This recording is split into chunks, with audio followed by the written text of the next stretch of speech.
जय सीता। अनंत कल्याण गुण संपन्न, अकारण करुण करुणावरुणालय, असरन सरन आरति हरन, मंगल करण भगवान श्री रामभद्र जी की माती कृपा से आज के इस प्रेरक पुष्प कार्यक्रम में आप सभी श्रोताओं का हार्दिक स्वागत है। संस्कृत में एक सूक्ति है, सत्संगति कथय किम न करोति पुंसाम। संत की संगति से, साधु की संगति से, सज्जन की संगति से क्या नहीं हो सकता। सज्जन, साधु, संत ये सब पर्यायवाची शब्द है, अर्थात इनकी संगति जीवन को सफल बनाने के लिए अति आवश्यक है। इससे संबंधित एक प्रेरक पुष्प आप सबों के चरणों में सादर समर्पित है। आइए, एक चोर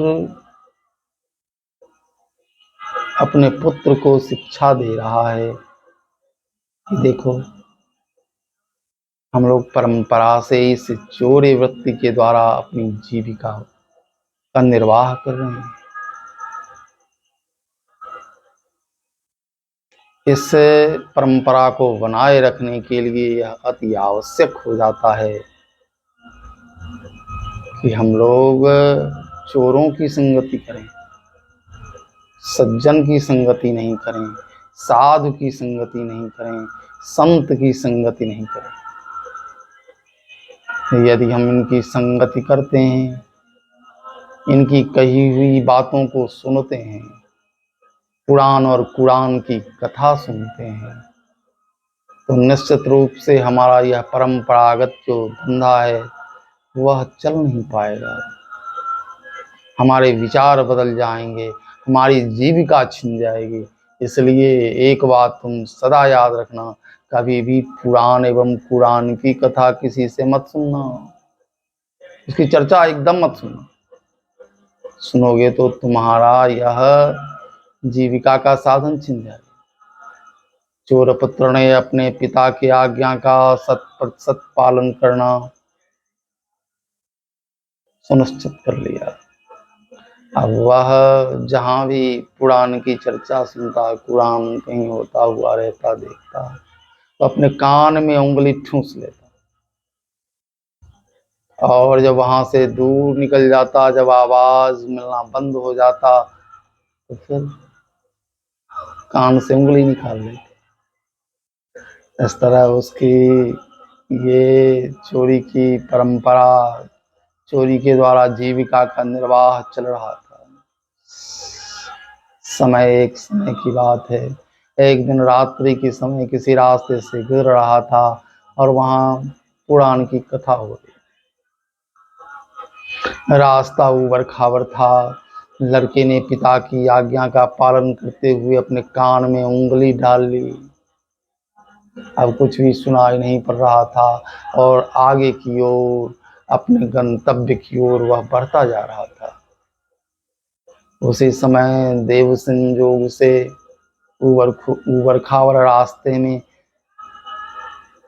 वह ठेस लगने के कारण गिर पड़ा। ज्यों ही गिरा, कान से उंगली हट गई।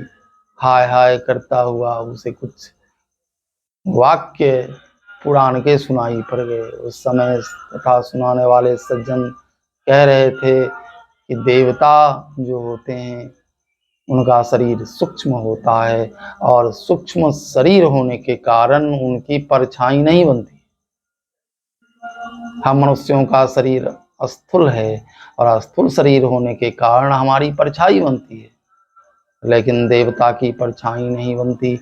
वह इतना ही सुन पाया, फिर कान में उंगली ठूंस ली उसने और अपने पिता की आज्ञा का पालन करता हुआ अपने गंतव्य की ओर बढ़ गया। उस रात्रि में उसने एक राजा के घर में चोरी की। काफी माल हाथ, काफी जेवरात हाथ लगे। रुपया पैसा भी हाथ लगा। वह अति प्रसन्न हुआ और उसके कुछ दिन के बाद जो है शरद नवरात्रा प्रारंभ हो रहा था। वह काली जी का भक्त था। बड़े धूमधाम के साथ उसने नवरात्रा की तैयारी की।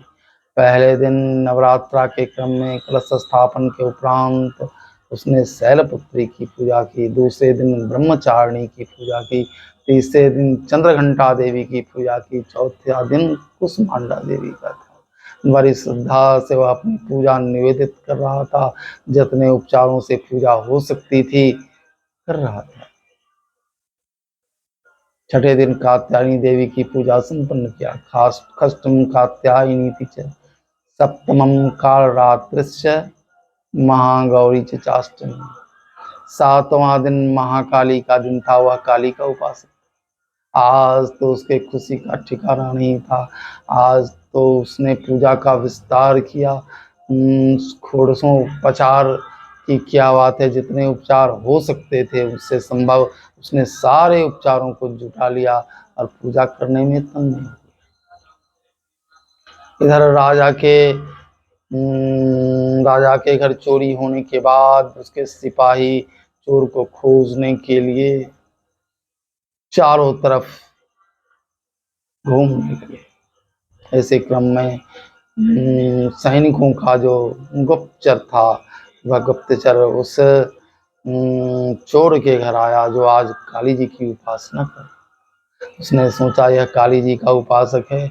यदि मैं स्वयं काली देवी बनकर इसके सामने प्रकट हो जाऊं और इससे यदि मैं कहता हूं कि तुम चोर हो, तुम मेरे भक्त नहीं हो, तुमने राजा के घर में चोरी की है, तो यह मुझे देखकर घबरा जाएगा और सत्य बोल देगा। इस तरह चोर पकड़ा जाएगा। चोर को पकड़ने के लिए गुप्तचर काली के वेश में उसके सामने प्रकट हो गया और कहने लगा कि मूर्ख, मेरी उपासना करता है, उपासना का ढोंग करता है। तू तो चोर है। तूने राजा के घर में चोरी की है। बहुत सा गहना जेवर चुरा के लाया है तुमने। उस चोर भक्त को, काली जी के चोर भक्त को उस समय उस सज्जन की बात आई जो कान से उंगली निकल जाने के कारण उसने सुन ली थी। उस सज्जन ने कहा था कि देवताओं का शरीर सूक्ष्म होता है और उसकी परछाई नहीं बनती, जबकि इस गुप्तचर का जो काली के रूप में सामने था उसकी परछाई बन गई थी। उसने गुप्तचर को पटका और उसे मारने लगा।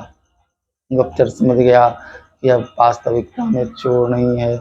अगर चोर होता तो आज यह घबरा जाता मेरी बात से।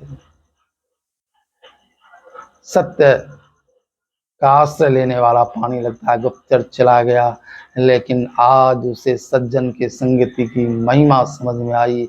उसने कहा कि सज्जन की संगति में कुछ विशेष निश्चित रूप है जो संकट से बचा लेता है, जो विपत्ति को हरा देता है, जिसके कारण से आज मैं बच गया। नहीं तो आज मैं बुरी तरह फंस जाता और राजा के सैनिक, राजा के गुप्तचर मुझको पकड़ कर ले जाते और मेरी फांसी हो जाती। आज उस कुरान और पुराण की कथा ने मेरी जान बचा ली है। मैं बाल बाल आज बच गया। ये मात्रा उसी की है। वास्तविकता है। इतिहास साक्षी है कि वाल्मीकि डाकू थे, लेकिन सत्संगत के प्रभाव से ऐसा जीवन उनका बदला। उनके जीवन का बदलाव उन्हें ऐसे सज्जन के रूप में परिवर्तित कर दिया कि वे श्रीमद् वाल्मीकि रामायण के रचयिता हुए, आदि कवि कहलाए और ब्रह्म के समान उनका आदर संसार में हुआ। वाल्मीकि भय ब्रह्म समान, ब्रह्म के समान आदर मिला वाल्मीकि जी को। नारद जी जो दासी पुत्र थे, सज्जन की संगति से इनका जीवन भी बदल गया साधु की संगति से। और फिर दूसरे जीवन में जो दिव्य जीवन इनको प्राप्त हुआ तो देवताओं के द्वारा प्राप्त वीणा पर हरि यश गाते हुए संसार में विचरण करने लगे और लोगों को संसार से मुक्ति का रास्ता बताने लगे। साथ साथ भक्ति के द्वारा भगवान तक पहुंचने का मार्ग दिखाने लगे।